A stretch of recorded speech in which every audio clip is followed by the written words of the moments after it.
Hello, welcome back. I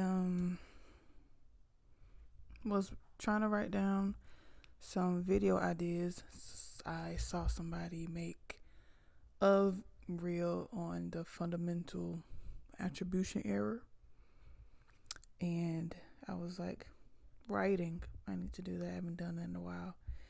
And so instead of writing an idea down, I just kind of journaled something, and I think that really helped me process some things because I kind of just went into a flow state. Luckily, I only did one page because a girl can write novels in like 20 minutes.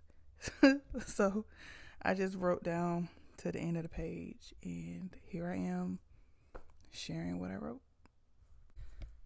Okay, so I said, hey girl, sorry, just felt like writing, and I wanted to say, hey, I'm never sure on what to write, but if I want to restructure my mind, I need to get over that hurdle, the tough part, the only part that seems to always get in the way of me doing things I'm dreamt of doing. Also, just wanted to write some ideas out for the channel. Sometimes I feel like I don't give myself time to just be or time to process anything. I think I'm afraid I'll make a mistake or like I'll miss my mark. But if I truly believe in divine timing, I have to first trust myself in what I am capable of. I have to get over that hurdle of being perfect. We can't make perfection. It's only perfect after we lead with what we want, what we're destined to do. Only after a moment of pause, integration, and gratitude can we deem something as perfect. Because at that point, we've stopped thinking small. We're thinking big. The small moments we take for granted play a larger role in our life that we sometimes ignore. I don't want to ignore my life anymore. I want to be a part of this beautiful moment, this exciting journey I call my life.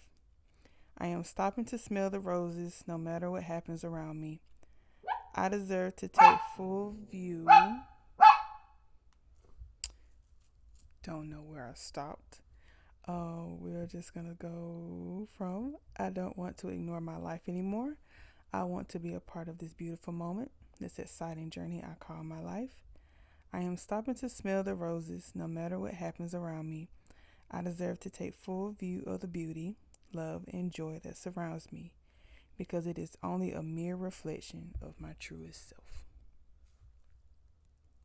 So I'm going to give a little background to the journaling. On my way to work, or maybe before that, I was watching some videos about working out because I'm still a gym girly. I just took a gym girly break, and I was thinking like, how can I stop going? I was being consistent. What happened? And I said, well, you did it. It should be easy. But I told myself that last time, and I only went like twice that month. And I said, I just had to get over this hurdle. And so, hence in the journal, that I wrote about a hurdle. Like, I just have to do it. I just have to do it. And then sometimes I feel like if I don't do it, I'm never going to do it.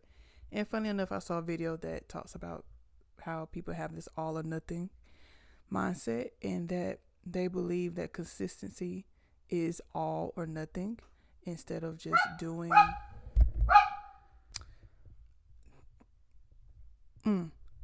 Some people believe that if they're not consistent, that they're just not going to do it. And so that makes them not be consistent actually, and they don't sit with the idea of like consistency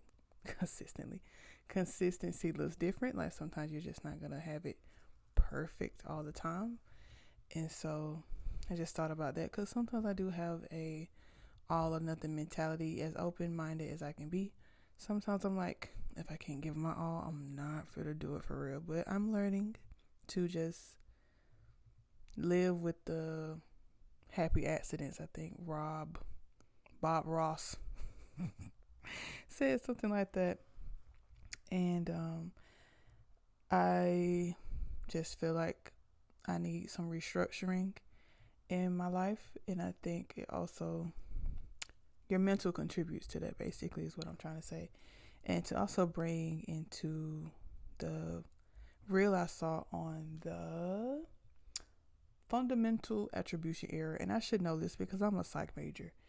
So basically, the fundamental attribution error is a common thinking trap where we blame other people's bad actions on their personality while excusing our own bad actions because of outside problems. So if somebody burps in your face, you a nasty MFer. But if I burp in somebody's face, like, oh, I'm sorry, I didn't know I was gonna burp. And so we just don't take into account the situation really at hand. Uno, the life of a YouTuber with a dog. But somebody made a video about we don't take into account the environment that we're in because that also dictates our actions. And so I just think about what environments have I been in lately. And I've been in some stressful environments. Like, I did my own little thinking, and ever since late May, really April, I've been in the worst mental funk I've seen in a while. And I need to take that into account. Like job security and just what you call that? Baby, I can't even think about it.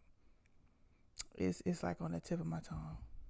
I can't even think about it. I remember it's called burnout. It's so just me being mentally burnt out and not utilizing like my grounding techniques. And even with that, if I'm burnt out, I can't do anything. And I've also been looking into executive dysfunction, which I believe is like you aren't able to make any decisions in any type of decision making. So like going to the bathroom, drinking water, eating, replying to a message, even though it's like a yes or no question, your body is like almost in a survival mode. Like, I need to reserve my energy. I can't do it. And I'm taking all of that into account, and I'm like, that makes a lot of sense. And if I see somebody else in like a predicament, I'm easily like, oh, they must got something going on. You know, they can't do it right now. Like, I'm always considering the situation when it comes to another person. But when it comes to me, I'm like, I'm lazy. I can't do it. I don't want to do it. I don't want to get better. You don't want to get better. What's wrong with you? So it's like that leads to like this negative thinking. And I'm like, why am I doing myself like this? But anywhoosies, I say that to say that today I am marking this day of a restructuring of my mind. Any decision that I make, I'm reframing it as not that I have to do it, it's for the betterment of myself. So, laundry. I love having clean clothes. I love having options to wear because my clothes are clean. I love resting, not because I have to go to work in the morning, but I feel rejuvenated when I go to bed on time. So I'm doing that for myself because nobody else is going to do it for me. And it feels good to know that you are taking care of yourself. People can see when you take care of yourself. And I'm like, I want this for the betterment of me. I want to live a wholesome, authentic life. And with that, I need to listen to my body. I need to actually be graceful with the situations that I have going on and in the environments that I'm in. Try to change that as the best as I can. But all in all, we're not going to be perfect, and that's okay. We're going to do the best we can always. and lead with the intention that I deserve the best. I try my best, and it's just gonna we're just gonna make that shit work, baby. And so, extended Des's Diaries segment here, and yeah, I encourage my little sentiments. I encourage y'all to take a moment to really think about why you are doing the things you're doing and why you aren't doing the things that you want to do, and see how far you get. And it's okay. Be graceful. I love you anyway. Always.